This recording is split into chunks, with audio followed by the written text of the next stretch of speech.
Your film is now ready to be shown.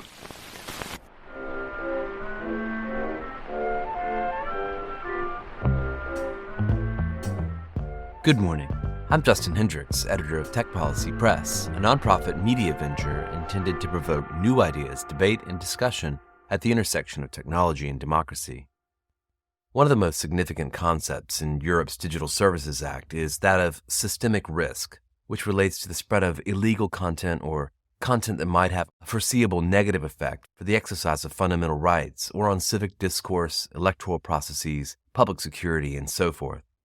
The DSA requires companies to carry out risk assessments to detail whether they are adequately addressing such risks on their platforms. What exactly amounts to systemic risk and how exactly to go about assessing it is still up in the air in these early days of the DSA's implementation. In today's episode, I'm going to turn the mic over to my colleague, Tech Policy Press staff writer Gabby Miller, who spoke to 3 experts involved in conversations to try and get to best practices. My name is Gabby Miller. I'm a staff writer at Tech Policy Press, and this week I'm taking over the podcast. So we have a panel of folks on today to discuss Europe's Digital Services Act, or the DSA, and the systemic risk assessments that very large online platforms and search engines are required to conduct.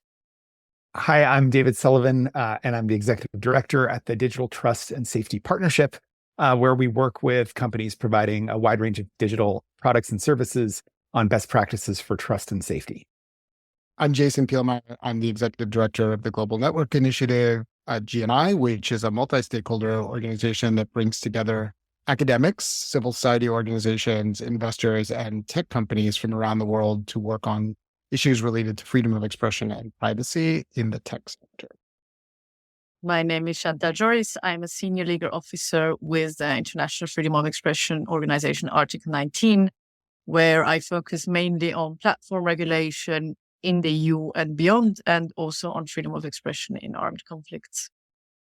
There was a DSA stakeholder engagement forum that took place in Brussels this June that everyone here either organized or attended. So could you all start off by telling us first what the DSA is and what led you to putting the forum together? The Digital Services Act, for anyone who hasn't been tracking it, is a landmark regulation that was established by the European Union a few years ago and covers a really wide range of different types of digital platforms, services, and intermediaries. The DSA falls into a broader category that at GNI we have referred to as content regulations. So these are laws that have been emerging with increasing frequency around the world that attempt to address different challenges and risks and opportunities related to content online. And the Digital Services Act is probably the most sophisticated and most well-known example of content regulation at the moment. It is not only applying across the entire European Union, but is being cited in discussions around other regulatory efforts in other parts of the world. And it is one of the first to start to come into effect. And crucially, the DSA begins, its obligations are tiered based on the size of the particular service, and the obligations for the very large online platforms and very large online search engines kicked in a couple of years ago. And we are starting to see not only more detailed regulatory guidance in the form of so-called delegated acts coming out of the European Commission, but also implementation by those very large online platforms and search engines, which I'll refer to here as VLOPSs as a shorthand. GNI has been tracking this process since the legislative debates began on it several years ago, and we've been working with our friends at the Digital Trust and Safety Partnership to try and unpack and understand what this will mean in practice. I'll hand it over to David to talk a little bit more about how we've been doing that.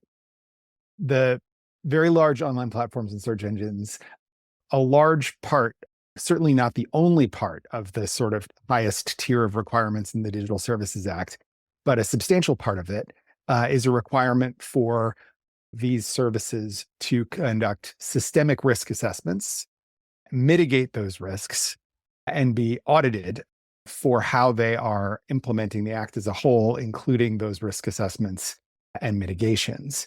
And so the first systemic risk assessments, which is an annual process, minimally, like at minimum, these services have to do these risk assessments annually, but they also have to do that if they're deploying some new functionality, which has a so-called critical impact. And we can talk a little bit more about that later. But the first round of these systemic risk assessments were due in August for the first designated platforms and services were due in August of 2023. And so in advance of that, we at the Digital Trust and Safety Partnership and GNI had been thinking about how can we try to catalyze some multi-stakeholder discussion of what these systemic risks are, what these risk assessments should look like, and so forth. And at the time, that was a challenge, partly because no one had ever done a systemic risk assessment before. It wasn't clear exactly what a systemic risk was. And this was a very obviously sensitive process for companies who are now being regulated by the European Commission. And so we held a virtual event back in May, I think it was, of 2023. And we were able to have some discussion, particularly where academics and civil society organizations were able to provide some input on what kind of risks they were thinking about, how they think companies should approach them. But most of the companies that participated in that call weren't really able to talk much about the risk assessments they were doing. So civil society could inform the risk assessments, but civil society wasn't really informed about what the risk assessments looked like. And so now going into 2024, we thought there was an opportunity to do something more substantial in person, bringing together people to talk about these risk assessments. The companies having done a first round of risk assessments, working on a second round of risk assessments, but still without any of the documentation about this process being public. So still a sensitive topic, but one where we thought that bringing folks together to talk about specific types of risks and how one goes about assessing and mitigating these risks was a worthwhile endeavor. And we spent several months trying to think about what would be the best way to bring folks together, to encourage that kind of conversation and help level the playing field so that both civil society organizations and academics can learn from what companies are doing and companies can learn from the perspectives of those organizations. And just as a baseline, are any of these systemic risk assessments going to be made public at any point? So I believe it is at the end of November that the companies are obligated to produce a public report on their first round of risk assessments, mitigations, and the audit that was done of those. So we're already a little bit behind in a cycle because companies will be reporting about risk assessments and mitigations from 2023 after having done a new round of risk assessments for 2024. But that's when we'll start to see more in the public about what all this looks like. We recognized when we were setting up this meeting in June that we wouldn't have these public documents available, but we wanted to make sure we had a chance to create space for conversation and input that could influence the second round, the second year of risk assessments that companies were already engaged in. We've also committed to doing a virtual follow-up session, which will happen in late January. And the intention of that event is to bring together a similar set of stakeholders once we've seen the public reports that David alluded to and be able to further deepen and enrich the discussion based on those public reports.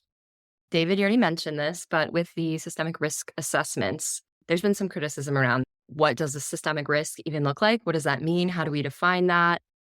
That's been top of mind. So what have those criticisms been? And how did you face those criticisms head on in the forum?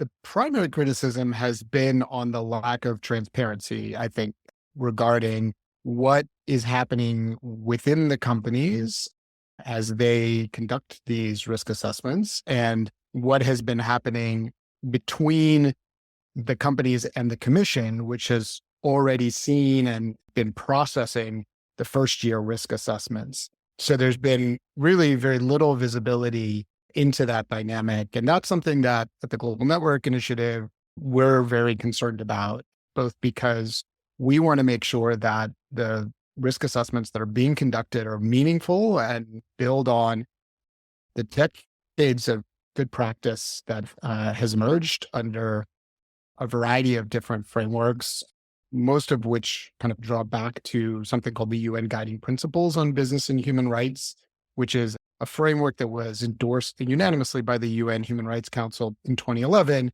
and broadly describes the obligations that states have with regard to the regulation of private sector conduct and the responsibilities that private sector organizations have vis-a-vis human rights, independent of how they're being regulated by nation states.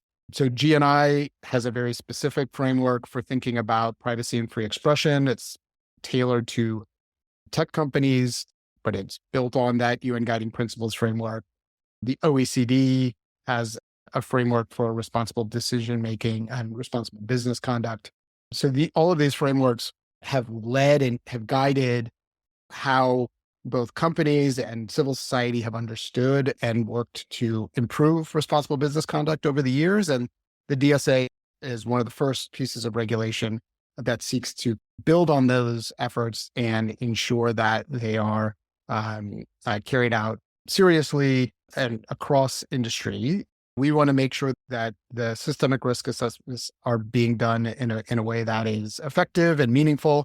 We also want to make sure that the regulator, in this case, the European Commission and the digital services coordinators at the EU member state levels, understand their obligations to ensure that these new duties for private companies are implemented in a way that enhances rights rather than restricting them. And there's real risk, and we can talk about this later, of both intentional or unintentional consequences of this kind of regulatory framework. And the best way in our mind to mitigate that risk of unintended or intended overreach is transparency.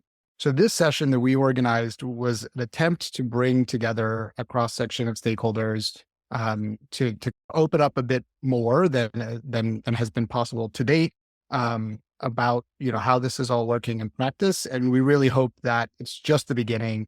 There really needs to be a lot more transparency and discussion across sectors and with the public around this new dynamic to make sure that it does what it's intended to do, which is to protect the rights of users in the European Union, and then hopefully by consequence that there are positive spillover effects outside of the Union as well.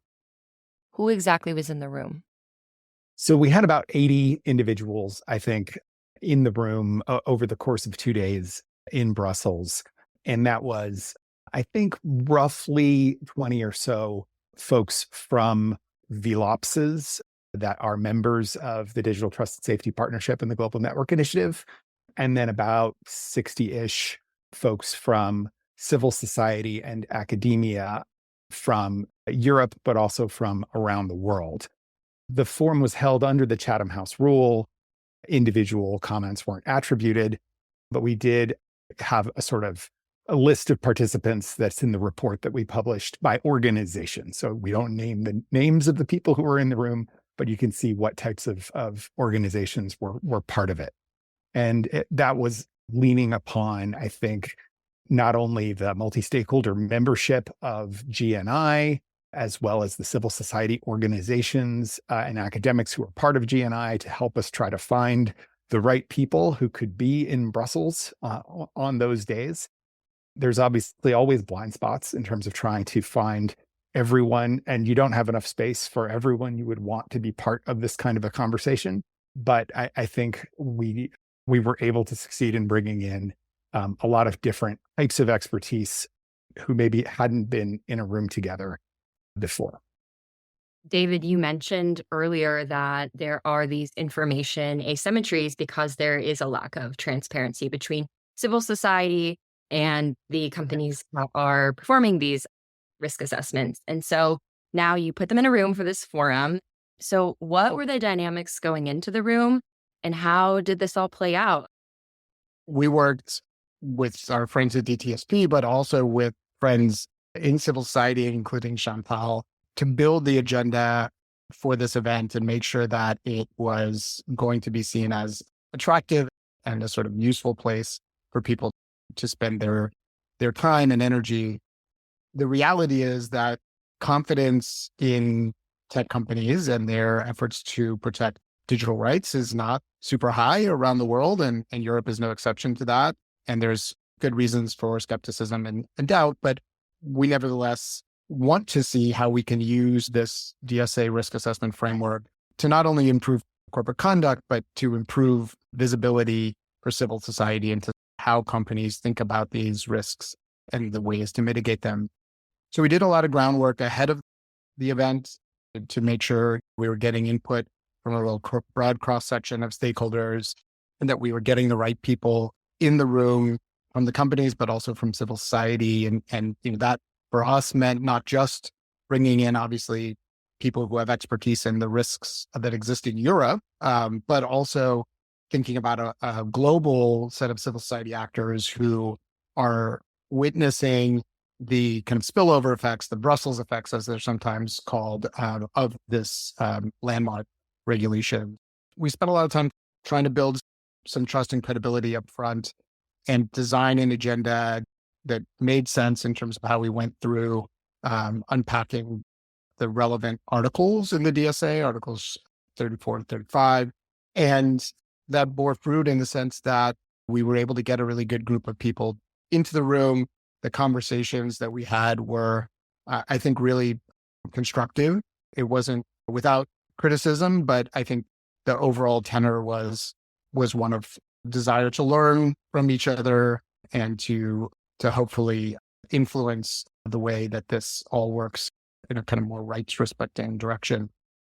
I'd love to comment on this. And perhaps I also want to make a couple of remarks about the risk assessment provisions generally, which we do think they offer important opportunities, which is also why it's so important to get their sort of implementation and enforcement right. And as Jason mentioned, some of the aspects of these risk assessment bear some similarities to the UN guiding principles on business and human rights, which is something we've always advocated with companies to adopt that framework and conduct human rights due diligence. And again, sort of the DSA keeps the wording very broad. There will probably at some point be full libraries to even explore what exactly are systemic risks.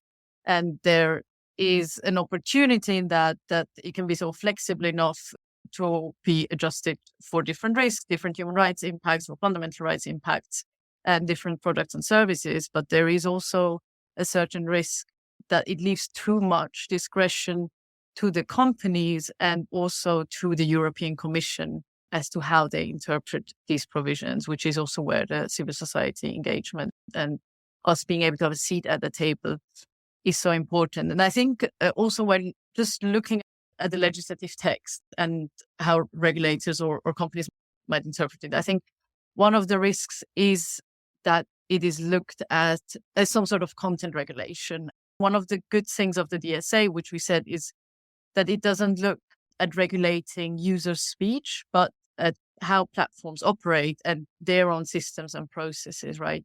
And this is, we believe, is the correct approach, and it is not necessarily the approach that we have seen in some jurisdictions outside the EU. So we are, however, a bit worried that these risk assessment provisions and the mitigation provisions could be understood as almost demanding content-specific restrictions in the context of these due diligence obligations, rather than looking at the systemic risks stemming from the platforms and online search engines' own systems and processes.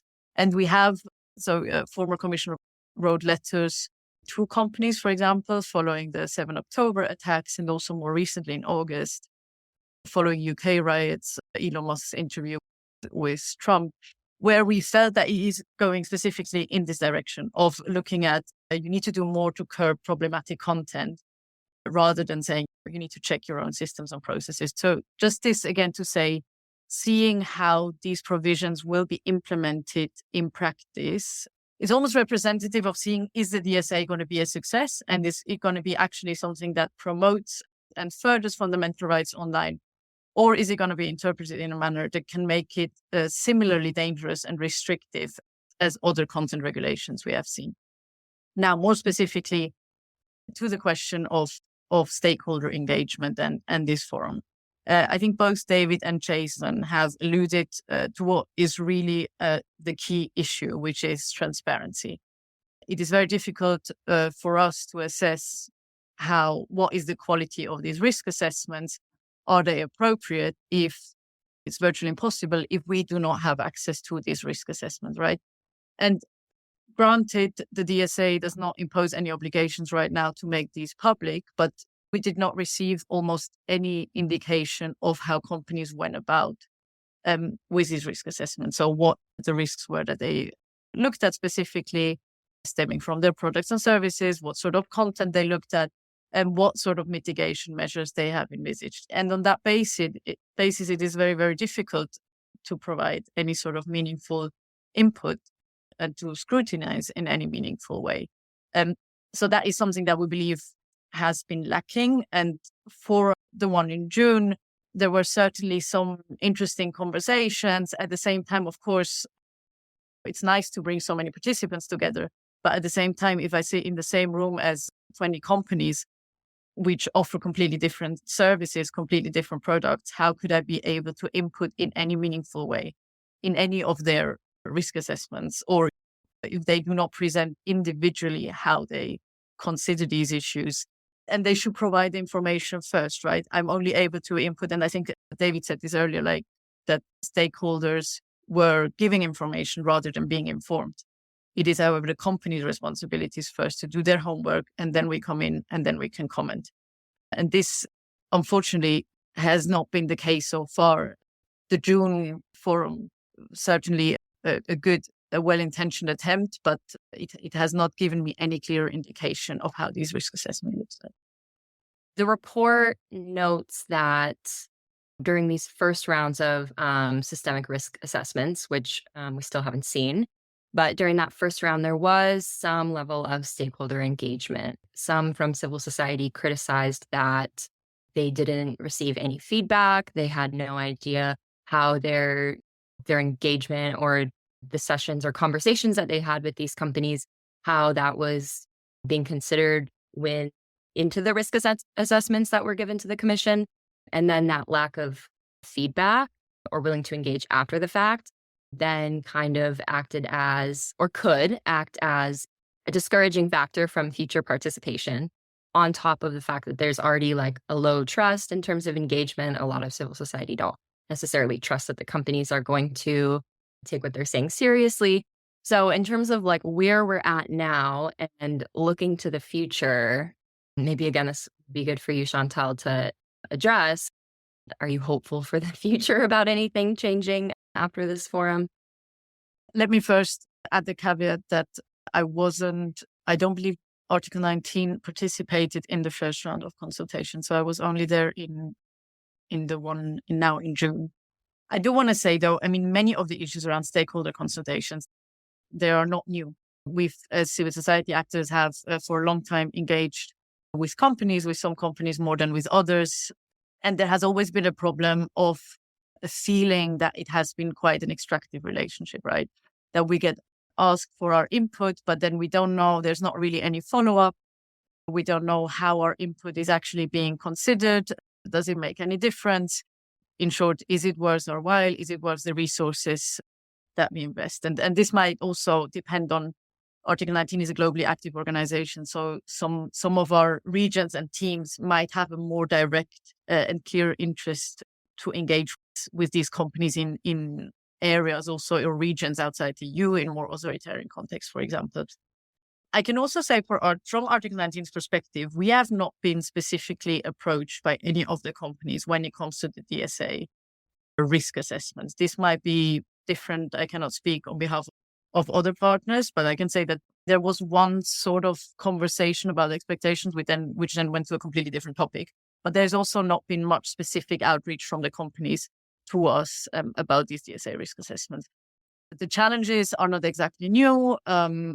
Of course, with this famous Recital 90, we are hoping also that the Commission pays more attention to this, whether there has been stakeholder engagement. Recital 90 essentially encourages, I would say, or say that it says that companies should consult independent experts, including civil society actors, as they draw up these risk assessment and the mitigation measures.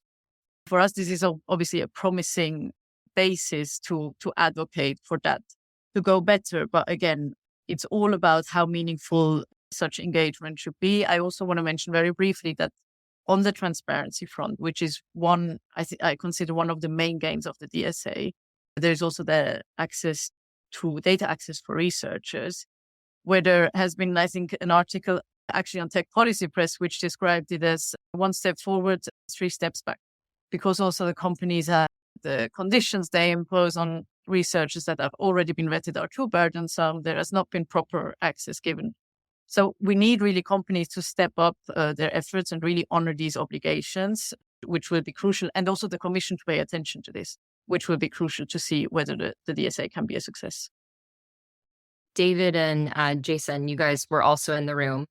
What were other participants saying about what I just asked Chantal? None of these companies are monoliths, right? And especially when we're talking about the very large companies, we're talking about companies with a lot of different functions and teams that have some bearing on these huge and consequential issues that are covered by the DSA. And so in some cases, companies have human rights teams that spend a lot of time engaging with human rights organizations. They have subject matter experts who are working on some of the specific issues covered by these 4 broad baskets of systemic risks that are specified in the DSA. But now with this regulation, they also have compliance functions. They have folks who are specifically dedicated to doing risk assessment, preparing these reports, as well as dealing with the audits. And I think those individuals are people who have not had the same kind of exposure and engagement with independent experts that we tried to bring together in this forum. And that's not to say that there isn't much more that can, should, and must be done. But I think one of the things to me that was interesting was, okay, we're actually bringing in a different set of people from the companies and also helping understand what does this actually look like inside the companies, that there is this layer of risk assessment that is not about specific subject matter expertise, that is often about coordinating how these risk assessments are prepared, including then going to the people inside trust and safety teams, content policy teams, human rights teams. And so I think hopefully we were able to, make a little bit more clear what some of this looks like inside companies, even without the reports, which will be crucial for understanding this. I also think this is a long game, or it has to be a long game, because the first reports that will be produced, again, will be from risk assessments done in 2023 that are looking ahead to 2025. So the cycle of kind of assessment and reporting that we've been on, again, with nothing public yet, based on the text of the DSA and the requirements that were enacted, is not optimal. But we need to try to figure out, how does this get better over time? And it may get worse before it gets better, because I would imagine that the reports that will be prepared and coming out in November will not contain all of the things that civil society organizations might be looking for. The other thing, just to mention briefly, I think that was really interesting, was to hear how little feedback the companies have gotten from the Commission. And one of the things that came up in a session that I was in is that the only feedback on these risk assessments that companies have received from the Commission has taken the form of requests for information and enforcement actions. So we're not seeing yet, or we don't have indications yet, that there is some process where these reports get submitted to the Commission or to the digital services coordinators in the member states where they're established, and that there's some sort of feedback. Instead, you are somewhat getting more information if the commission seems concerned that you haven't done a good job. And that doesn't necessarily seem like the most healthy process for making this work the way I think we all want it to work. Chantal made some really good points. And David's point that this, we need to look at this in the bigger picture or longer term view is a good one. This is going to be an iterative process, right? These risk assessments are going to have to be conducted at least annually. There will hopefully be mechanisms for feedback, both from the commission and from civil society and other actors that will lead to improvement over time. But I think we're very concerned that while we have faith in the process over time leading to improvement, the window for demonstrating improvement, not just to existing regulators and potential future regulators, but to the public, is really quite narrow. It's been, I think, frustrating to say the least that there hasn't been more guidance publicly developed by the commission as to what these risk assessments really should contain and how they should be conducted, and what stakeholder engagement as a critical part of that process should entail. But it's really incumbent, I think, on all of us, if we care about this space and digital rights more generally, to not just sit and wait for the regulator. So if the regulator isn't going to provide that clarity, we want to make sure that productive conversations can begin in advance to lay a foundation for improvement taking place more quickly than it might otherwise. And so that's why it was really important for us to have this conversation and to come in very honestly acknowledging that there's going to be a lot of differences of views and a lot of disappointment along the way. But the sooner we can kind of process that and make improvements and get better, the more likely we are to have a Digital Services Act that works for enhancing digital rights. And that is a really important piece of the broader global puzzle, right? Having a piece of regulation that was democratically enacted, that builds on these existing frameworks and approaches that I mentioned earlier, the UN guiding principles, the OECD guidelines, and that doesn't create a structure of top-down, state-led sort of content enforcement, because that is the sort of primary counter approach that we've seen in other parts of the world. I think that the DSA has a lot of potential, and we feel very committed to trying to see that potential realized as soon as possible. It's not going to be easy. It's not going to be as quick as we would probably like, but we think these kinds of conversations are a critical catalyst to condensing that improvement over time window. I do think the main area of agreement was probably that we would like to see more guidance from the Commission. They published these guidelines at a consultation just on sort of mitigation measures around elections, but that's sort of it. Maybe they are also looking at what sort of risk assessments they receive, and then on that basis, let themselves inspire of what they actually should look like. But I definitely also agree that there is now a window of opportunity to also set the narrative and see how the DSA is enforced and applied, and how is it really to be understood, right? And there are many regulators around the world, again, we are globally active, that reference not only the DSA, also sort of the UK Online Safety Act, that reference different regulatory frameworks. But if they feel that they are all quite similar and they're really all content regulations, as I said at the start, and not necessarily regulations of platforms or search engines' own systems and processes, I think that would really be a shame. And it would mean that sort of this quite market improvement that the DSA could potentially bring could be missed. I think one of the other things that was interesting that we learned, so between the Digital Services Act and the UK Online Safety Act, two of the most significant pieces of regulation in this space that have taken very different approaches in terms of how they've been implemented. The DSA started with first the largest platforms having to basically immediately comply with these provisions. And so we don't have the kind of guidance that would be helpful in terms of understanding how to implement them. The UK Online Safety Act is taking this tiered approach where they've been doing these consultations and providing thousands of pages of guidance before anyone has to do an actual risk assessment under the UK Online Safety Act. So companies are using guidance from the UK, I think, to craft how they do risk assessments under the DSA, which is a weird development. And I think one of the things that I'm looking at and thinking about is if the process in Europe is that the companies do their own risk assessments absent guidance, and the commission looks at those and says, oh, I like the way that this company did that, and I like the way this company did that, but I don't like the way this company did this.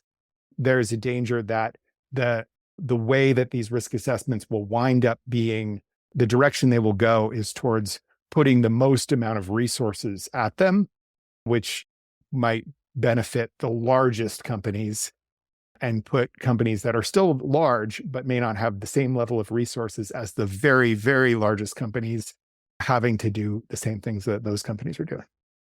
So I'm hearing that it's not just that the public needs to have faith in the companies to perform these systemic risk assessments, but also faith in the commission and the DSA itself. So much of it is built around transparency, while there's also a lack of it built in. And I don't think everyone's aware that most of the engagement these companies have had with the commission have been around public requests for information and enforcement actions. Chantal, you just mentioned that the commission issued a report despite mostly not engaging directly with the companies. There's a lack of clarity around what these assessments should look like. So I'm wondering what better engagement from the commission looks like. We did meet with the commission when we were in Brussels. We had given them a heads up about this event. We've been in touch with them, both DTSP and GNI, I think, independently and together for several years now. And I do want to say that the team that works at DG Connect, the Director General sort of division within the commission and that's in charge of DSA enforcement, has been, I think, engaged, aware of some of these challenges and frustrations that we've been articulating. We were very clear with them that we're going to hold this event in an effort to try and build in this vacuum of guidance, to build some conversation, create some space. They were encouraging of that. We were also told them that we didn't want them to attend because we thought that would create a very different dynamic that might make it more difficult for companies to open up. Obviously, if the kind of regulator were themselves in the room, and they understood that. Whether or not we will produce recommendations or guidance coming out of these workshops, I think is still to be determined. I think there have been some very good recommendations already provided by civil society organizations. And I think we certainly encourage that and want to see, I think it's really on all of us to try and come up with what we think clear sort of public positions could look like to help provide more guidance and clarity around these risk assessment exercises. We're very interested in being parts of these kinds of conversations and continuing to help host and facilitate more of these conversations. As I mentioned, we'll have the follow-up session in January, which I think will be really rich because we'll have much more concrete sort of information to discuss in the form of the reports that were produced in November. And hopefully we can continue to have more discussions after that. Just as these processes will be iterative, we hope that the kind of surrounding conversations and spaces can also continue to become more participatory, more transparent, and more inclusive. If I can maybe just add from sort of civil society perspective. So we've also, many of us have been calling for a sort of more structured involvement also at all stages of the DSA enforcement process, with essentially the same argument as we use with the companies that we've been working on fundamental rights issues associated with online platforms and search engines for so many years, so that we should be able to have a seat at the table. There were a number of roundtables also with the Commission where many civil society organizations were present discussing different topics.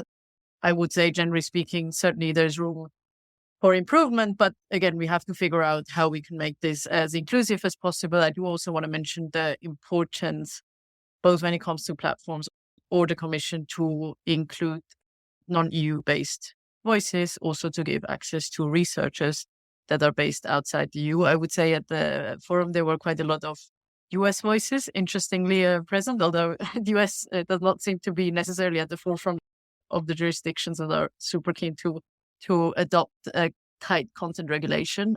But yeah, we had some interactions. And also maybe I want to mention that I think beyond us wanting to have a seat at the table and being involved through like stakeholder engagement, both from the Commission and the companies, there is still an important sort of pure watchdog role to be preserved for civil society, where we should be scrutinizing and criticizing and holding accountable companies and regulators and bothering everyone, basically, because they can all still do better, as can we. And of course, it's a sort of common learning curve that is certainly acknowledged. Are you all issuing a set of recommendations? Some of the discussions were for sure interesting. It's also discussions that we might have had in a similar way in other fora, but really what we need is as much transparency and information as possible to be able also to provide useful input. So let's see what happens when these summary reports get published. I'm sure there will be lots to talk about then, and we can take it from there, I think.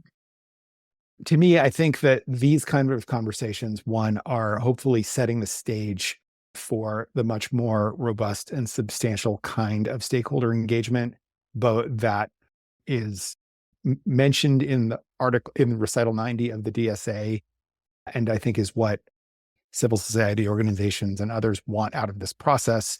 So the idea is not that you attend one forum in Brussels for a couple of days and you've done your stakeholder engagement. It's more that we have a place to talk about what good looks like here and find the right types of conversations that can help enable that. One of the things that was really interesting throughout the 2 days that we spent in Brussels was that depending on the configuration of kind of who was in the room and who was talking, very different conversations emerged. There were times when it was clear that company participants who are risk assessors, right, were like not the people to talk about some of the specific expert risks on disinformation in electoral processes or something like that. There's somebody else in the company that should be speaking to that, and they weren't there.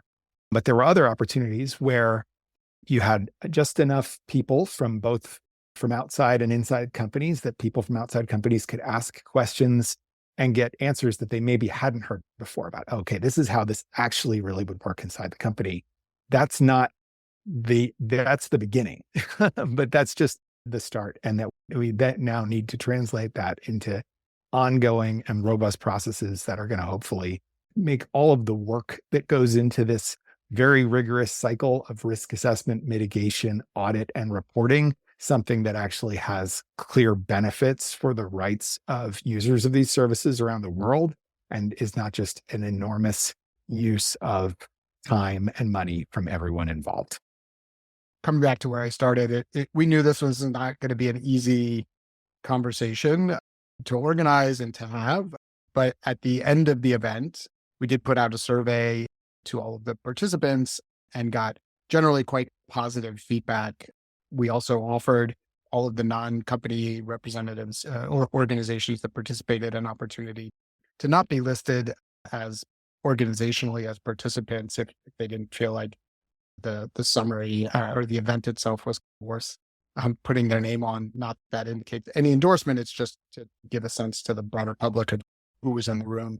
And nobody opted out of that, which I think is a sign that there is room for these kinds of conversations. I'm not sure everyone recognized or appreciated that those kinds of conversations could be valuable beforehand. I think now, hopefully, there's more appreciation for that and that we'll see more of that. And GTSP and GNI are very happy to help facilitate that. But we also really expect, as David alluded to, there to be much more independent engagement that can happen between civil society and companies, across researchers, academics, and others. I think the other thing is that hopefully the company participants who attended, as David mentioned, many of them are not the ones who typically interface with civil society from within their companies.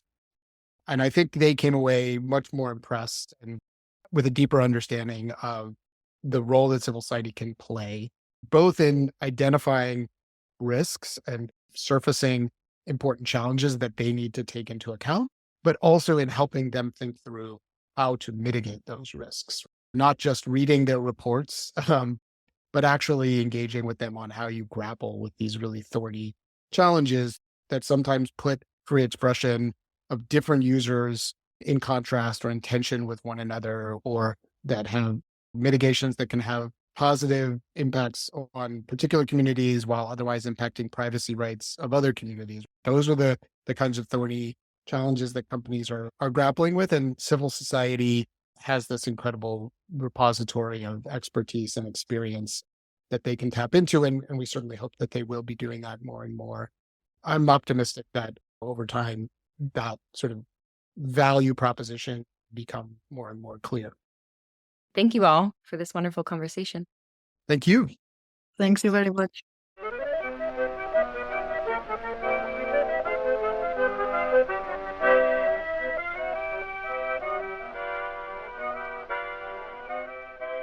That's it for this episode. I hope you'll send your feedback. You can write to me at justin@techpolicy.press.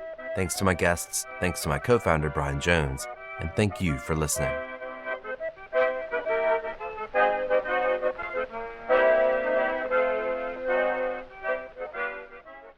Tech Policy Press.